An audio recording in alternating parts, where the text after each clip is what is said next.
In this episode, we're going to talk about how you introduce what you do.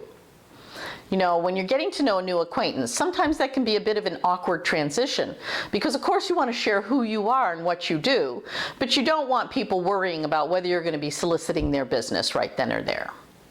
And the way you handle that transition with female clients is a little bit different than the way you might handle it with men. So first, ask about her first. This isn't normal, actually, in male gender culture. Men normally introduce themselves first and then ask about the other person. But if you do that in this case, chances are the women that you're talking to will express so much interest in what you're doing that you might not ever get to what she's doing. So ask about her first. Second, don't make any assumptions about whether she's a working woman or not a working woman. Ask about her in a nice neutral way, something that says maybe what gets you up in the morning or what keeps you busy these days. And the trick here, the real key, is listen to her answers, and listen in particular for 3 types of information that she might share with you. One is information about her family and her lifestyle. And this is great information, as you probably already know, because this gives you the clues to what her financial needs might be. Second, ask her about her interests. What you're listening for here is things that you share, interests you might share. Oh, you both love corgis, you both love sailing. Things that you can say me too about, because then you're positioning yourself or you're encouraging her to see you as somebody like her, in her tribe, same as she. And the third thing you want to listen for is something that you can follow up on with a little note, a little trinket.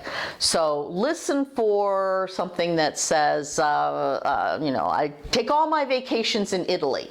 So maybe you don't take all your vacations in Italy, you take all your vacations in Aspen, but you can still send her an Italian cookbook that says, I know you love Italy, here's a great way to make those recipes at home. Or until the next time you get to Italy. Ask about her first. Now, she will ask you about yourself because it is in women's DNA to reciprocate. Don't worry, she will ask. And when she asks, don't say something like, oh, I'm a financial advisor, or however it is that you describe yourself now. Say to her something that's more personal. Set it up as something that is going to intrigue her. So you might say something like, I help successful people secure their family's future. Or I help successful people make sure that they achieve their financial goals and philanthropic aspirations. What you're trying to do there is to get her to ask the follow-on question. Oh, really? How so? And then when you answer how so, don't say I sell insurance or I sell stocks and mutual funds. Answer her by leading off with a hypothetical story. You know, when a couple owns a very large piece of property, or whatever hypothetical situation it is that is your specialty in working with. So you might say, suppose a couple, hypothetical situation.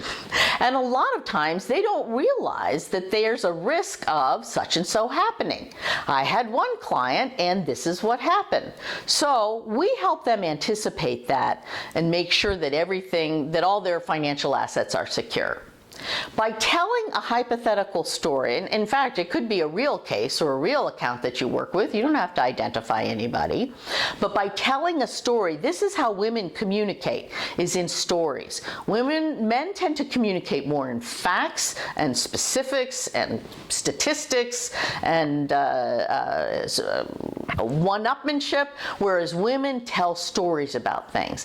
And when you tell a story about a hypothetical client and how you prevented a risk or increased an asset, number one, you're making this much more personal and she's much more interested. And number two, you are communicating with her in a way that she feels very comfortable with, which frankly, the research says most financial advisors don't do.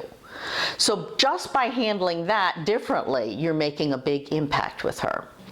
We all know that every new acquaintance is a potential prospect, but don't make the mistake of treating this first conversation as a prospecting call.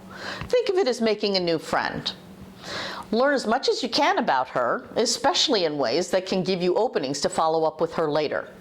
And when you talk about yourself in terms that she can find relevant and that she finds warm and personal, specifically by telling stories. Instead of talking about what you sell or what you track, talk about an individual couple or an individual person and how you help to solve that person's problems. Stories make what you do interesting and relevant to the woman that you're talking to. It is not a sales conversation. That's for the first meeting, and that's the subject of another episode.